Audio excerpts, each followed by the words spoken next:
हैं उन जीवों के जो अपने पूरे जीवन काल में एक बार भी इस मूल ज्ञान को सुन पाते हैं, और उससे भी बड़े भाग होते हैं उन जीवों के जो इस मूल ज्ञान को थोड़ा सा भी समझ पाते हैं। क्योंकि जब तक मालिक की कृपा ना हो, जब तक परमात्मा की दया ना हो, आप मूल ज्ञान को 100 बार भी सुन के समझ नहीं सकते। क्योंकि ये इतना सूक्ष्म ज्ञान है, इतना सूक्ष्म ज्ञान है कि जल्दी किसी को समझ में ही नहीं आता। जैसे कहते हैं कि मोटी मोटी चीज़ें तो देखना आसान है, लेकिन जो सूक्ष्म चीज़ें उसको देखना बहुत मुश्किल है। उसके लिए सूक्ष्मदर्शी की ज़रूरत पड़ती है। बहुत सी ऐसी चीज़ें जो आंखों से नहीं दिखाई देती, उनको देखने के लिए माइक्रोस्कोप की ज़रूरत पड़ती है।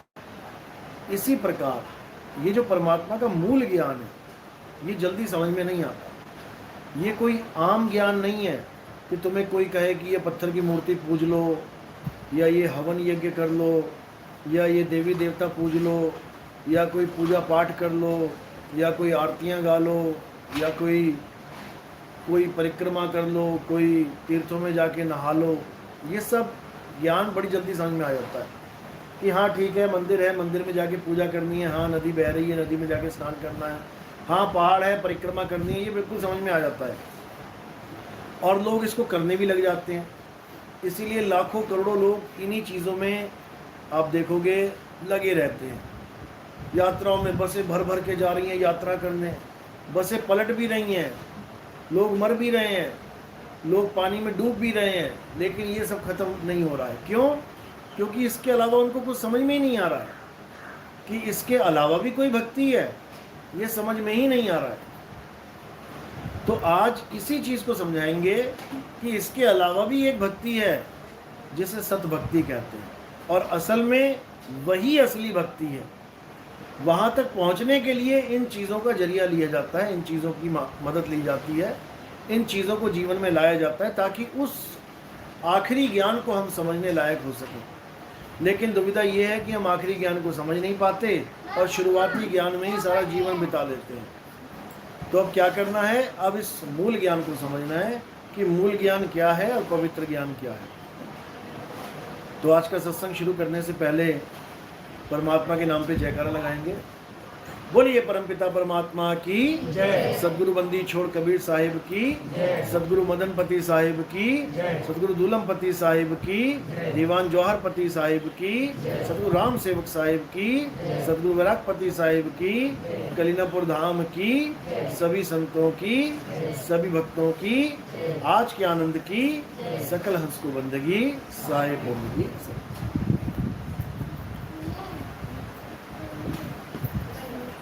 तो कबीर साहब समझाते हैं कि इस दुनिया में 2 प्रकार की भक्ति है। एक है पवित्र ज्ञान और एक है मूल ज्ञान। जो पवित्र ज्ञान की भक्ति है वो मंदिर, मस्जिद, गुरुद्वारा, चर्च, कोई जैनी बन गया, कोई बुद्धिस्ट बन गया, कोई कुछ बन गया, कोई कुछ बन गया, आपको हर तरफ दिखाई देंगे। कोई ऐसा शहर नहीं, कोई ऐसा गांव नहीं, कोई ऐसी बस्ती नहीं जहाँ पे आपको किसी ना किसी देवी देवता के, किसी ना किसी धर्म के, किसी ना किसी पंथ का कोई जीव ना मिले। हर जगह मिल जाएंगे। कोई किसी को भगवान बताएगा, कोई कुछ कहेगा, कोई कुछ कहेगा, कहने वाले मिल जाएंगे हर जगह। ये है पवित्र ज्ञान। यानी तुम्हें एक पवित्र मार्ग पर चलने के लिए एक शुरुआत, एक जरिया मिल गया। हिंदुओं को मंदिर का जरिया मिल गया, मुसलमानों को मस्जिद का ज़रिया मिल गया, ईसाइयों को चर्च का सहारा मिल गया, और सिखों को गुरुद्वारे का सहारा मिल गया। बौद्धिस्ट को बुद्ध मंदिरों का सहारा मिल गया, जैनियों को जैन मंदिर का सहारा मिल गया। किसी ना किसी सहारे उनकी गाड़ी चल पड़ी। बहुत अच्छी बात है, क्योंकि शुरुआत तो कहीं ना कहीं से करनी पड़ती है। लेकिन ये अंत नहीं है। अगर कोई इसको सोचे कि ये अंत है, कि जो आज मुझे बताया मेरे माँ बाप ने, छोटे से बच्चे को जो सिखाया उसके माँ बाप ने, वही मैं अंत समय तक करता रहूँगा, तो ये महाअज्ञान है। जैसे बच्चे की पढ़ाई शुरुआत कहाँ से होती है? A for apple, B for bat, C for cat से, का खा गा घा से। शुरुआत के लिए बहुत अच्छा है, बेसिक नॉलेज देनी पड़ेगी, ज़रूरी है। लेकिन अगर वो बच्चा सोचे कि यही मेरी पहली और यही मेरी आखिरी क्लास है, तो वो जीवन में कभी सक्सेसफुल नहीं हो सकता। वो कभी ना तो कोई नौकरी को प्राप्त करेगा, ना ही किसी ओहदे पे बैठेगा। कोई डॉक्टर नहीं बन सकता, कोई इंजीनियर नहीं बन सकता, कोई छोटे से छोटा चपड़ासी भी नहीं बन सकता। उसके लिए भी मैट्रिक पास चाहिए बंदा। तो पढ़ाना शुरुआत के लिए आंगनबाड़ी में डालना, नर्सरी में डालना अच्छा है, लेकिन उस पर अंत कर देना बच्चे का कि बस इतना बहुत है, तो ये सही नहीं है। इसको पवित्र ज्ञान कहते हैं। जैसे किसी भी गुरु के पास आप चले गए, आपको परमात्मा की तड़प है, आप परमात्मा को चाहते हो, आप चाहते हो कि मेरा जीवन सफल हो, मुझे परमात्मा मिले। आप A to Z किसी भी गुरु के पास चले गए, किसी का नाम नहीं लेते हम, किसी के भी पास चले गए। अब वो क्या करेगा? सबसे पहला फार्मूला क्या है किसी भी बच्चे को पढ़ाने का? A for apple, B for bat, C for cat. तुम किसी भी स्कूल में डाल दो बच्चे को, पूरे भारत में, पूरी दुनिया में कहीं डाल दो, शुरुआत A फॉर एप्पल से ही होगी। चाहे प्राइवेट स्कूल में डाल देना, चाहे तुम सरकारी में डाल दो, वहां पर भी A for apple, B for bat, कहाँ से कबूतर, कहाँ से खरगोश, यही मिलेगा उसको। सिलेबस सबका सेम है। इसी प्रकार जब तुम किसी गुरु के पास जाओगे और तुम कहोगे गुरुजी मुझे परमात्मा चाहिए, तो सबका सिलेबस सेम है। और वो सिलेबस क्या है? वो है नाम जाप। तुम किसी भी गुरु के पास चले जाओ, A to Z, वो तुम्हें क्या पकड़ा देगा? नाम जाप। अब इस नाम जाप में फर्क है, और कुछ नहीं है, बस फर्क है। कोई कहेगा 1 नाम जप लो, कोई कहेगा 2 नाम जप लो, कोई कहेगा 3 नाम जप लो, कोई कहेगा 4 नाम जप लो, कोई कहेगा 5, कोई कहेगा 6, कोई कहेगा 7, कोई कहेगा 50। लेकिन मुद्दा सबका एक है, दिया उन्होंने सबको क्या? अक्षर पकड़ा दिए। 2 नाम का अक्षर, 2 अक्षरों का एक नाम ले लो, राम। कितने अक्षरों से बना है? 2 से। अल्लाह 3 से, वाहे गुरु 4 से, हालेलुया 5 से।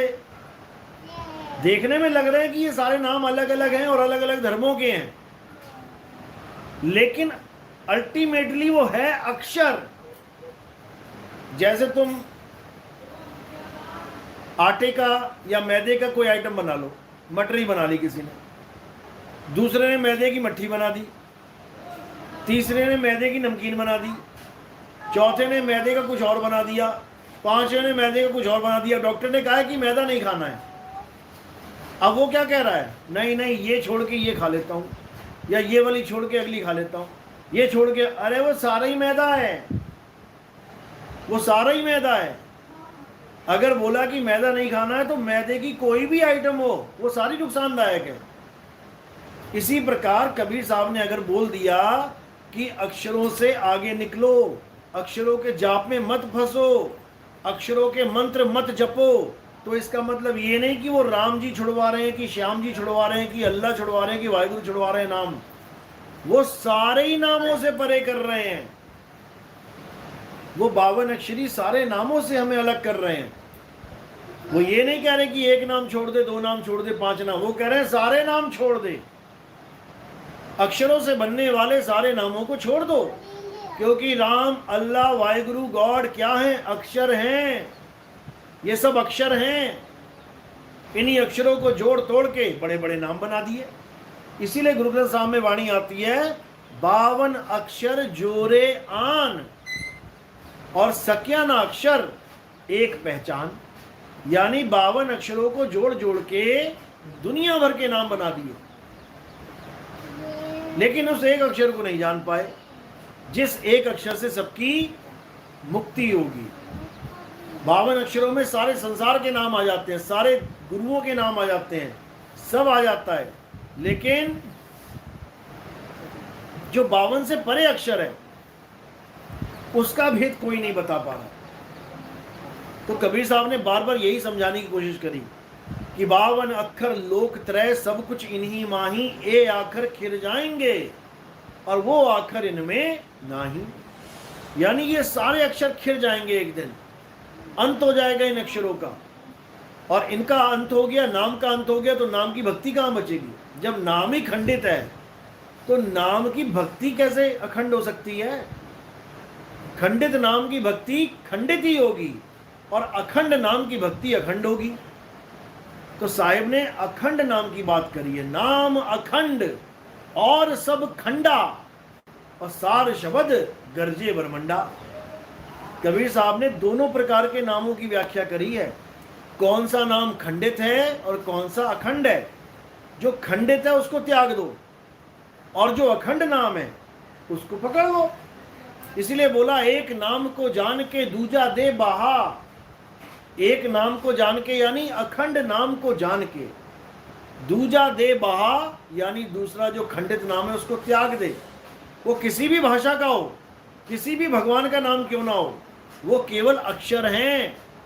तुझे भरमाने के लिए इस मन ने अक्षरों को भक्ति के साथ जोड़ दिया है, लेकिन गुरु आता है उन अक्षरों से छुड़वाने के लिए। सोई गुरु पूरा कहावे, जो दो अक्षर का भेद बतावे। एक छुड़ावे एक लखावे, तब प्राणी निज घर को जावे। यानी इसमें कोई किसी के साथ मतभेद नहीं है कि ये वाले नाम जपोगे तो मुक्ति नहीं होगी, ये वाले नाम जपोगे तो मुक्ति हो जाएगी। आजकल क्या चल रहा है, YouTube देख लो, टीवी देख लो, कुछ भी देख लो, हर बाबा क्या प्रमोट कर रहा है कि जो नाम मैं देता हूं उससे मुक्ति होती है। हर गुरु यही बोलेगा तुम्हें कि बेटा जो नाम मैं दे रहा हूं उससे मुक्ति होगी। और है क्या? अक्षर। दूसरे वाले गुरु के अक्षरों को झूठा बना के अपने वाले अक्षरों को सच्चा बनाने में लगे हैं। अरे दोनों ही अक्षर हैं, ये दोनों ही अक्षर हैं। इन अक्षरों को छोड़ना है। एक छुड़ावे, किसको छुड़ावे? इन अक्षरों को छुड़ावे। और एक लखावे, किसको लखावे? आदि अक्षर को लखावे। आदि अक्षर यानी जो दुनिया बनने से भी पहले था और दुनिया खत्म होने के बाद भी रह जाएगा, उसको आदि अक्षर कहते हैं, उसको आदि नाम कहते हैं। तो साहिब ने समझाया कि मैं तो आदि नाम की महिमा भाग भाग के मुंह से दिन रात बोल बोल के चला गया, लेकिन ये मूर्ख जीव उसको समझ ही नहीं पाया और मंत्रों को आदि नाम मान के बैठ गया। इसलिए साहिब ने बोला वाणी में, आदि नाम हम भाग सुनाया और मूर्ख जीव समझ नहीं पाया। कोई आदि नाम को मान रहा है कि राम राम जपोगे तो ये आदि नाम है, कोई कह रहा ओम ओम जप लो ये आदि नाम है, कोई कह रहा ज्योति निरंजन ओंकार निरंकार सोंग सतनाम जप लो ये आदि नाम है, कोई कह रहा सतपुरुष अकाल मूर्त शब्द स्वरूपी नाम जप लो ये आदि नाम है, कोई कह रहा कुछ, कोई कह रहा कुछ, कोई ओम कलियम हरियम शरियम जपवाने में लग गए आदि नाम बता के, कोई ओम सोहंग सत्य कबीरा को आदि नाम बता रहा है। यानी सबके सब क्या कर रहे हैं? किसी ने कान ऐसे पकड़ा दिए, किसी ने ऐसे पकड़ा दिए और किसी ने ऐसे पकड़ा दिए। पकड़ा कान ही रहे हैं, छुड़वा कोई भी नहीं रहा है। तो कबीर साहब समझा रहे हैं, मदन साहब की वाणी है, एक छुड़ावे। क्या छुड़ावे? ये अक्षर छुड़ा देवे, ये 52 अक्षर छुड़ा देवे और आदि अक्षर लखा देवे, तब समझो कि अब तुम्हारा कल्याण हो जाएगा। इसलिए कबीर साहब ने बार बार इन 52 अक्षरों पे प्रहार करते हुए हजारों वाणियां बोली, हजारों वाणियां बोली 52 अक्षरों पे। 52 के जंजाल में अरे फंस गया ये संसार। केवल हिंदू नहीं, केवल मुसलमान नहीं, केवल सिख नहीं, केवल ईसाई नहीं, सबके सब फंसे पड़े हैं। हिंदू अपने नामों में फंस गया। हिंदू धर्म के ही अगर 10 गुरुओं को बैठा दो, वो 10 प्रकार के नाम बता देंगे। कोई कहेगा राम राम जपने से मुक्ति होती है, कोई कहेगा नहीं ओम नमः शिवाय से, कोई कहेगा नहीं ओम नमो भगवते वासुदेवाय से, कोई कहेगा नहीं ओम भगवती माता से, कोई कहेगा ओम शनिदेव से, कोई कहेगा ओम हनुमंत से। यानी एक ही पंथ के, एक ही धर्म के 10 गुरु भी एक नहीं हो पा रहे हैं। कोई कह रहा राधे राधे जप के होगा, बताओ। मतलब एक जगह कोई स्टैंड कर ही नहीं पा रहा है। क्यों नहीं कर पा रहा है? क्योंकि ये 52 में उलझे पड़े हैं। ये अपने अपने मंत्रों से प्रेम कर बैठे हैं, ये अपने अपने बनाए अक्षरों से प्रेम कर बैठे हैं। लेकिन जो असली नाम है, जो सत्य नाम है, सच्चा नाम है, आदि नाम है, जो अखंड नाम है, उसकी एबीसीडी भी नहीं जानते। तो करे क्या, कुछ ना कुछ तो देना पड़ेगा चेले को। अगर दुकानदार के पास असली दवाई नहीं है, तुम जाओ भैया ये पर्चा है, इसमें दवाई लिखी है, वो क्या कहता है, ये तो नहीं है, दूसरी दे देता हूँ। क्यों? ग्राहक आए तो सूखा नहीं जाना चाहिए। अब वो तो पूछ के देता है कि भैया ये नहीं है, ऐसी ही दूसरी दे देता हूँ। ये तो पूछ के दे रहा है तुम्हें, वो तुम्हारी मर्जी है लो ना लो। लेकिन यहाँ पर क्या हो रहा है, यहाँ पर जो भी कोई आ रहा है उसको आदि नाम की जानकारी नहीं है, उसको सतनाम की जानकारी नहीं है, उसको परमात्मा के असली नाम की जानकारी नहीं है। तो क्या होता है, जो वो दे देता है वो लेके चेला घर आ जाता है कि मैं तो गुरुजी से नाम ले आया, अब मेरी मुक्ति हो जाएगी। अरे किसी की मुक्ति होने वाली नहीं है जब तक उस शब्द निरंतर का ज्ञान नहीं हो गया। शब्द निरंतर यानी जिसमें कोई अंतर नहीं है, निरंतर यानी अखंड चलता है। तो कह रहे हैं शब्द निरंतर से मन लागा और मलिन वासना त्यागी, और उठत बैठत कब हुना छूटे ऐसी ताड़ी लागी। फिर कहते हैं आंख न मूंदो कान न रूंदो और तनिक कष्ट मत धारो, खुले नयन पहचानो हंस हंस सुंदर रूप निहारो। यानी ना तो आंखें बंद करने की जरूरत है और ना ही कानों में उंगलियां डालने की जरूरत है। इसको भक्ति समझ बैठे हैं लोग कि आंख बंद करके बैठूंगा, अंधेरे को देखता रहूंगा तो प्रकाश रूपी परमात्मा आ जाएगा। ये प्रकाश रूपी परमात्मा नहीं है, प्रकाश रूपी काल है, ये मन है। गुरबाणी चीख चीख के समझा रही है, मन तू ज्योत स्वरूप है अपना मूल पहचान। वाणी कह रही है कि मन क्या है, ज्योति स्वरूप है। और गुरु लोग क्या कह रहे हैं कि ज्योति स्वरूप कौन है, परमात्मा ज्योति स्वरूप है। ज्योति ज्योत समा जाना है। बताओ, ज्योति ज्योत समाने का मतलब होता है कि तुम्हारी सुरता मन में समा जाए। मन में समाओगे तो क्या होगा, मन से दोबारा सृष्टि बन जाती है, फिर आ जाओगे इस दुनिया में। क्योंकि मन कभी टिक के बैठता नहीं है, मन कभी रुकता ही नहीं है। कहते मेरा मन अभी ये कह रहा है, मेरा मन अभी वो कह रहा है। तो मन के चक्कर में पड़ोगे तो सृष्टि में आते रहोगे। जाना कहाँ है, मनोतीत यानी मन से परे। यानी यहाँ पर जो ज्योत बैठी है इस पे कांटा मार दो।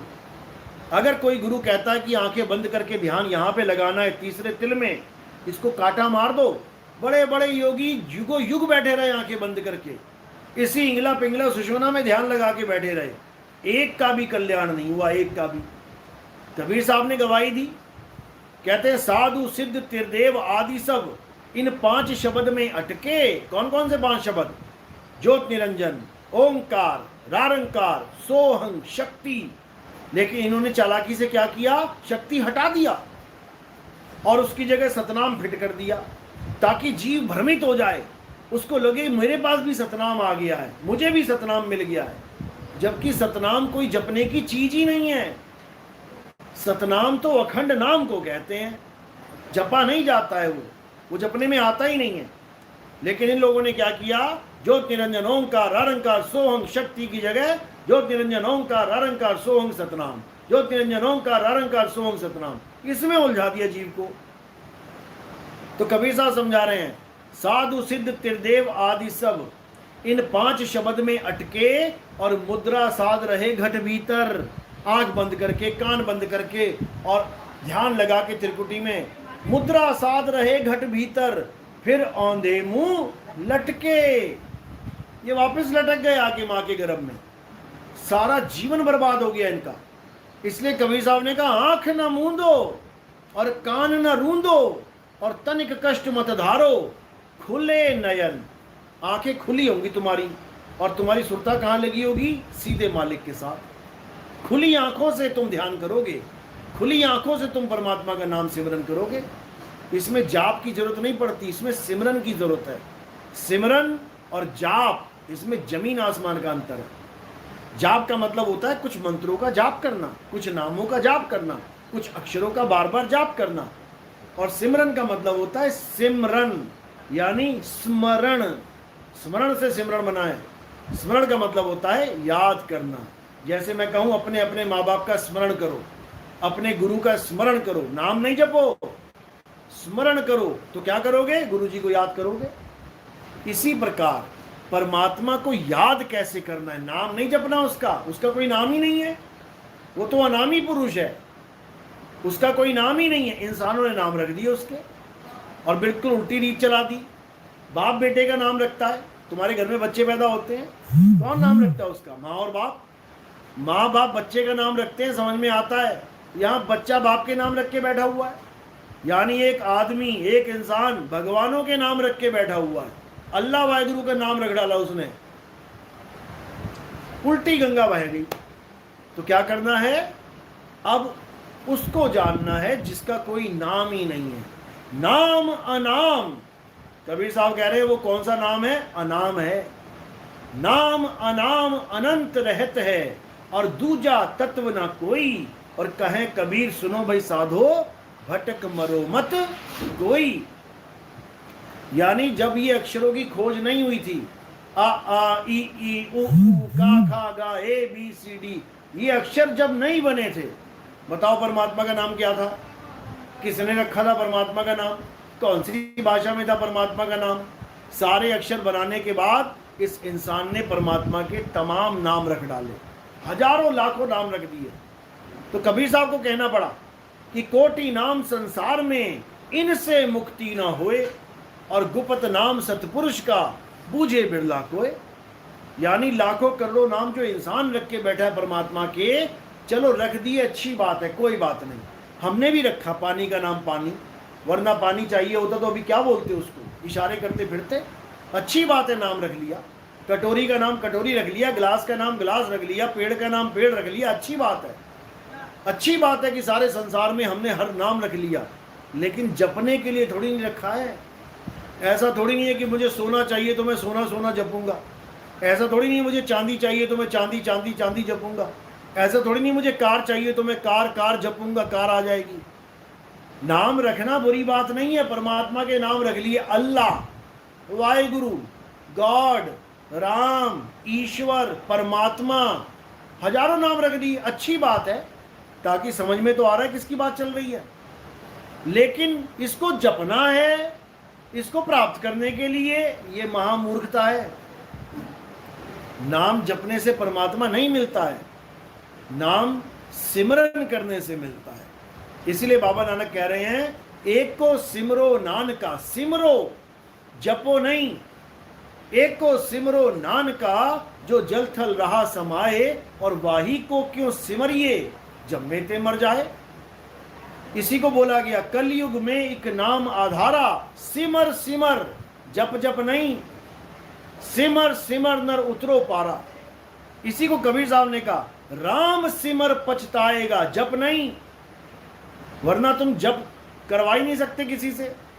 हिंदू कहेगा मैं राम जपूंगा, मुसलमान कहेगा मैं राम नहीं जपूंगा, कैसे तुम एक नाम दे दोगे सबको? पहले तो इसी में झगड़ा हो जाएगा, ये तो हिंदुओं का गुरु है जी, राम राम देता है, मुसलमान आएगा ही नहीं तुम्हारे पास। तुम अल्लाह अल्लाह देने लग जाओ, वो कहेगा नहीं ये तो मुसलमानों का गुरु है, कोई ईसाई नहीं आएगा तुम्हारे पास। तो यहाँ पर सारे नामों को किनारे कर देना है, हर प्रकार के नाम को किनारे कर देना है, और क्या बताना है, क्या ज्ञान देना है शिष्य को? तत्व ज्ञान। जैसे ये पानी तत्व है, अब इस पानी तत्व पे तुम देखो, कहीं लिखा है पा और नी? ढूंढ के दिखाओ जरा, कहाँ लिखा है? इस पे पानी नहीं लिखा कहीं पे, ना इसमें लिखा है जल, ना इसमें लिखा है वाटर, ना इसमें लिखा है नीर, ना लिखा है तोय। लेकिन फिर भी एक ही तत्व के 5 नाम रख दिए। अब इन्हीं नामों का झगड़ा, जल वाला कह रहा मैं वाटर नहीं जपूंगा, वाटर वाला कह रहा मैं नीर नहीं जपूंगा, नीर वाला कह रहा मैं तोय नहीं जपूंगा। तो क्या होगा? कभी गुरु शिष्य बना ही नहीं पाएगा। तो क्या करना है? सारे नामों को